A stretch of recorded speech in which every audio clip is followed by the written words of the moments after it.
നമസ്കാരം, ജന്മഭൂമിയിലേക്ക് സ്വാഗതം. കാർഗിൽ യുദ്ധവിജയത്തിന്റെ സ്മരണയ്ക്കിടെ പാകിസ്ഥാന് മുന്നറിയിപ്പുമായി പ്രധാനമന്ത്രി നരേന്ദ്രമോദി.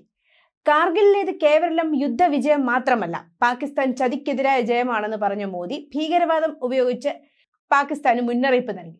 ഭീകരവാദത്തെ തുടച്ചു നീക്കുമെന്നും നിങ്ങളുടെ പദ്ധതികൾ നടപ്പിലാകില്ലെന്നും പ്രധാനമന്ത്രി പാകിസ്ഥാന് മുന്നറിയിപ്പ് നൽകി. ദ്രാസിലെ യുദ്ധസ്മാരകത്തിലെത്തി സംസാരിക്കുകയായിരുന്നു അദ്ദേഹം. കാർഗിൽ വീരമൃത്യു മരിച്ച സൈനികർ അമരത്വം നേടിയവരാണെന്ന് മോദി പറഞ്ഞു. ഓരോ സൈനികന്റെയും ത്യാഗം രാജ്യം സ്മരിക്കുന്നു. ഓർമ്മകൾ ഇങ്ങനെ മിന്നി മറയുകയാണ്. കേവലം യുദ്ധത്തിന്റെ വിജയം മാത്രമല്ല കാർഗിലിന്റേതെന്നും പാകിസ്ഥാന്റെ ചതിക്കെതിരായ ഭീകരവാദത്തിനെതിരായ വിജയമാണ് അതെന്നും മോദി കൂട്ടിച്ചേർത്തു. പാകിസ്ഥാൻ ഭീകരവാദത്തിന്റെ സഹായത്തോടെ പ്രവർത്തിക്കുകയാണ്. ഭീകരവാദം ഉപയോഗിച്ച് നിങ്ങൾ വിജയിക്കില്ലെന്ന് പാകിസ്ഥാന് മോദി മുന്നറിയിപ്പ് നൽകി. News desk, Janmabhumi.